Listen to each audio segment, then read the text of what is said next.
It's an uncontrolled debt that resulted in an intolerable fiscal chaos imperiling your future. Just recently, the city issued a debenture for $150 million, and every year the taxpayer must shell out another $12 million for this debt. It's 1% on your tax bill. Signed agreements already exist in 201, so talking the wage reason is just talk. I've always said that the city needs to be restructured, and the savings produced will overwhelm any other course of action. The overarching tax benefit to the Ottawa taxpayers is to adopt bus rapid transit, where the tunnel is the only cost, resulting after federal provincial contribution in a $465 million surplus. The streetcar proposal results in a $900 million deficit, which will crush you. My opponents hope that part of it is being paid for by the gas tax. Let me tell you, there's no guarantees there. My opponents say they care about taxes. I don't think they care at all. This is not a popularity contest, folks. My opponents will tell you what to hear. I will tell you what you need to know. They have unattainable plans.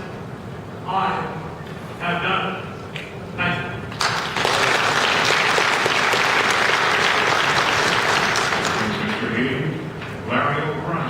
Thank you very much, Steve, and welcome to everybody. And I want to compliment the OTAG for having this event today. We've accomplished a lot in the last 4 years. With the convention center growing, we have addressed the Ottawa River pollution problem. We have a plan now for LRT and Lansdowne Line. But that's the past, and now we have to deal with the future. And make no mistake about it, the budget going forward is about the future of the city, because not only do we have to constrain spending, we have to make sure we're making the appropriate investments that will make this city a wonderful place to live for the balance of the 21st century. On Saturday, I released the plan, and I'll make it real simple. I want the buck to stop on budget with the mayor. Very simple, very clear. The mayor needs to have a tremendous amount of influence over the budget, because he is the only person who is voted in from all across the region. I have one vote on council, you have two. Make sure that you vote for councillors who support my budget plan. It's on my website. Thank you very much.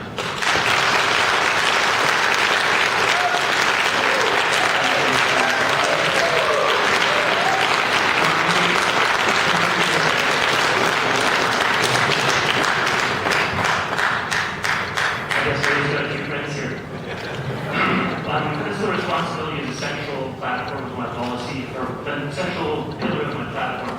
OTAG was actually one of the very first community organizations that I approached when I declared for the mayor way back in February. And I had the opportunity to sit down with that day, and I can happily say that there's a lot of OTAG ideas that now form part of my policy. The reason I won't commit to filling out a questionnaire is I found the questions were too nuanced to answer with a simple yes or no answer. And I didn't want to be great just purely based on how much I agree with every single aspect of OTAG's policy. That being said, I'd also like to give you an opportunity for bringing forward new ideas. Easing the burden on the taxpayer isn't just about cutting spending, it's also about finding revenue from other sources. And I've got some interesting ideas that I'd like to share with you about that, hopefully later on tonight as well.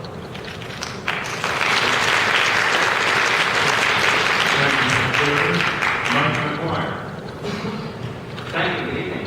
I believe that the next council has to focus on tax relief as an essential focus going forward.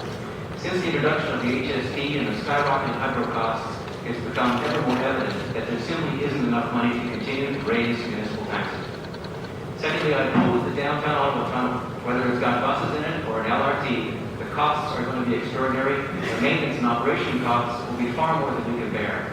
Let's go instead to a service rail solution similar to GO Transit Toronto. Let's get people on trains and out of their cars, coming in from Canada, Orleans, Barhaven, and Riverside South. And lastly, I'm talking about language fairness. Let's remove the bilingual designation of the City of Ottawa, and let's make it no longer a barrier for employment or investment here at the city. And let's use the savings to expand language services to the large minority language populations here in Ottawa that have been ignored. Thank you.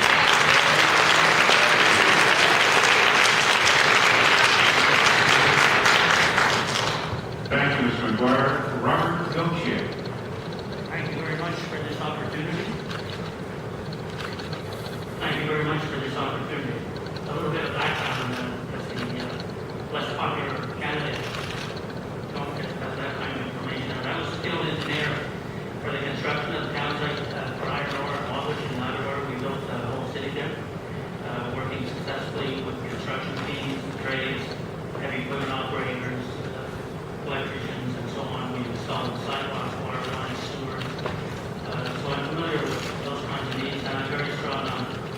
maintaining the infrastructure and the rolling stock in the city.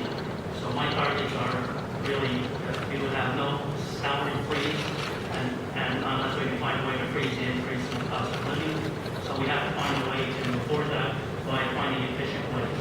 The other thing, I'm concerned about the people here. We can't afford to keep raising the bus fares, so there will be no increase in bus fares if I get elected. The other thing is broken buses taken out of service don't come cheap, so we have to maintain them. So I guess that's about it for now. Thank you, Mr. Gochi.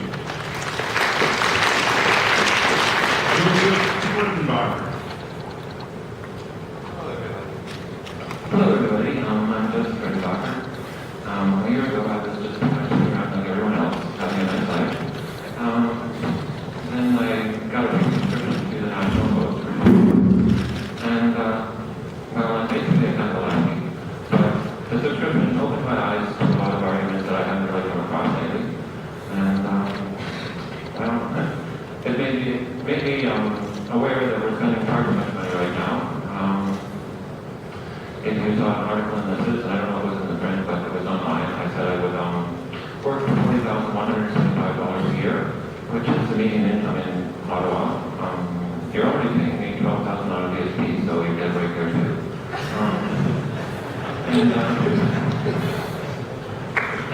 I'm just chock-full of good ideas. I have 30,000 words on WordPress if anyone wants to look me up. And I took 5 minutes to put it up. Thanks. Thank you, Mr. First Doctor.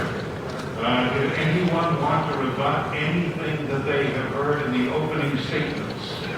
Mr. O'Brien. Thank you. Candidate Watson claimed he chose taxes. Ottawa had the highest debt and amalgamation and the worst infrastructure.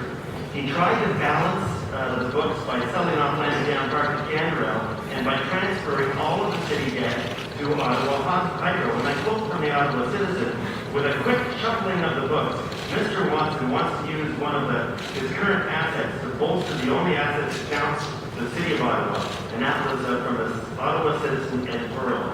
So I take exception to candidate Watson's claim that he froze taxes.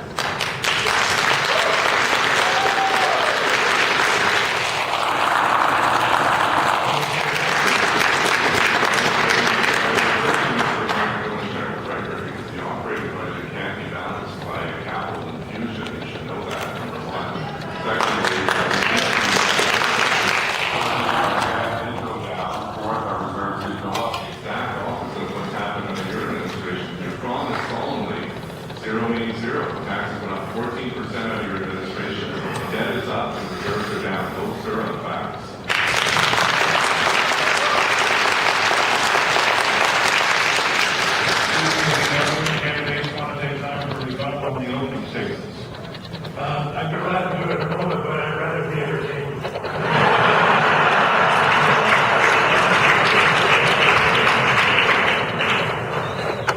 It would appear Mr. O'Brien wants more feedback if he can. I quote just one from Councilor Richard Daniels. More than anything, he tried to balance the books by doing nothing. And here is a quote: Jim has left no tangible evidence of the stay here as mayor. I think it says it all, and there was a tremendous identifications of documents that clearly indicate that nothing